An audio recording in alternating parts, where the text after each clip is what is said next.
सुप्रभात प्रिय बच्चों। पिछले क्लास में मेघ आए शीर्षक के अंतर्गत कवि का जीवनी, उनका साहित्यिक परिचय और भाषा शैली के संदर्भ की चर्चा हम लोगों ने किया था। आज यहाँ पर हम लोग पुनः पाठ को नियमित करते हुए जो अन्य बातें हैं उसको हम रेखांकित करेंगे, उसके संदर्भ की हम चर्चा करेंगे। चैप्टर को मैंने पिछले कई दिनों से पढ़ाया है, समझाया है। आज पुनः उसमें आगे बढ़ने की बात करेंगे। मेघ आए बड़े बंठन के संवर के, आगे आगे नाचती गाती ब्यार चली, दरवाजे खिड़कियां खुलने लगी गली गली, पाहुन ज्यों आए हो गांव में शहर के, मेघ आए बड़े बंठन के स्वर के। प्रकृति के सबसे स्वाभाविक कवियों में से विश्वदयाल सक्सेना का नाम आता है। कवि इस मेघ के माध्यम से जो हमारे समाज में, परिवार में दामाद, पाहुन, आगंतुक, अतिथि आते हैं, उसकी संदर्भ की चर्चा बड़े ही उपयुक्त ढंग से किया है।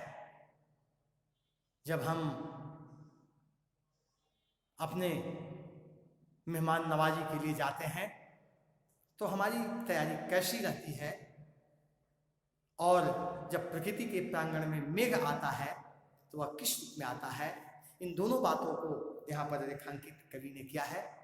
कवि मानवीय रूपों को भी यहाँ पर बताया है, मानवीयकरण करते हुए यह बताने का प्रयास किया है कि मेघ और मनुष्य में किस प्रकार की आपसी प्रेम भाव जैसे व्यवहार, विचार, आदर्श स्पष्ट रूप से दृष्टिगोचर होते हैं।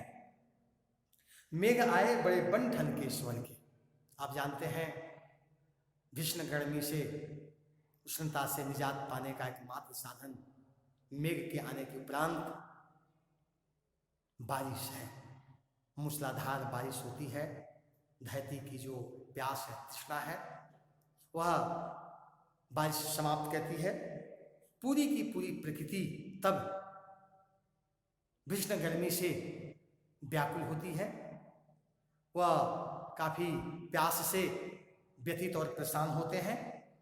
लेकिन बादल, मेघ अपने प्रकृति के प्रांगण में बड़े बंठन के सज संवर करके आता है निराले अंदाज में, और स्वाभाविक रूप से पृथ्वी की तृष्णा को, जीव जंतु को, पशु पक्षी को, मनुष्य को, प्रकृति के जो भी अवयव हैं, ताल है, तालाब है, आहर है, पोखर है, जो भी है, सबको वह पूर्ण रूप से भर देता है।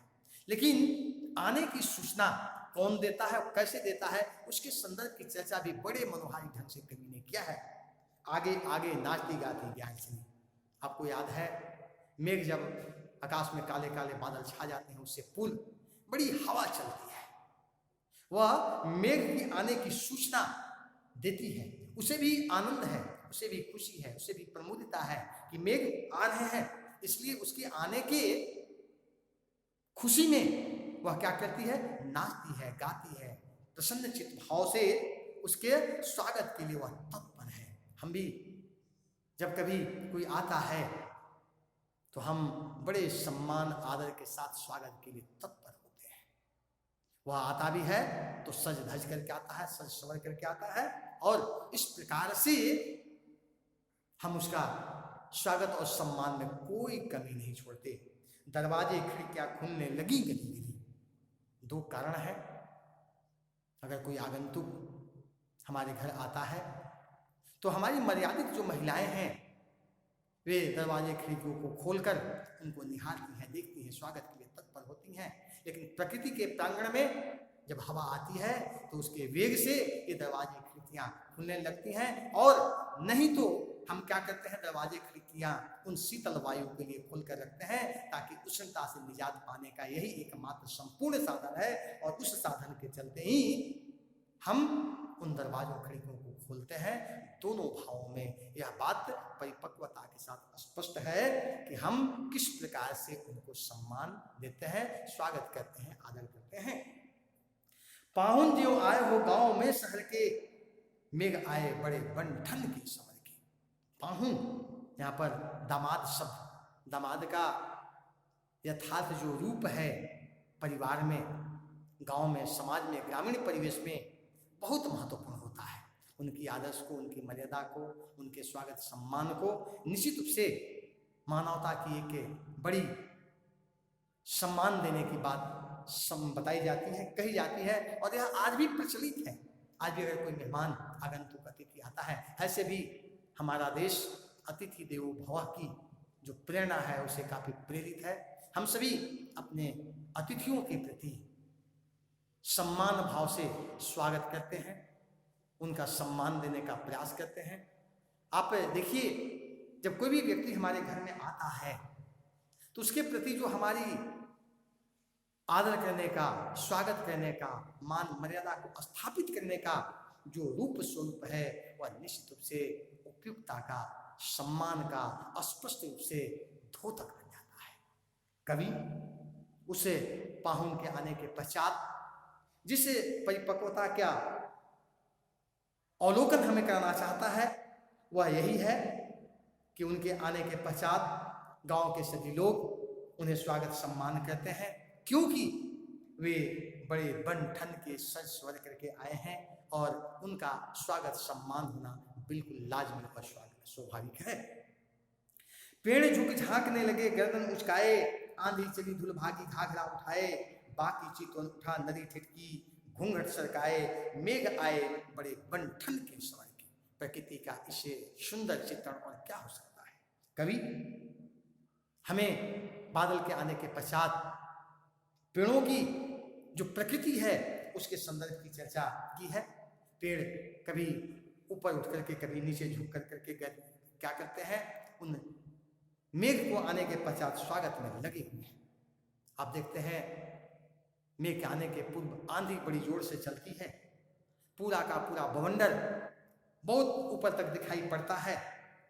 उस धूल को भागने का क्रम उस बालिका से जोड़ा गया है जो अपने परिधानों को समेटते हुए वह आगे बढ़ने का निरंतर प्रयास करती है।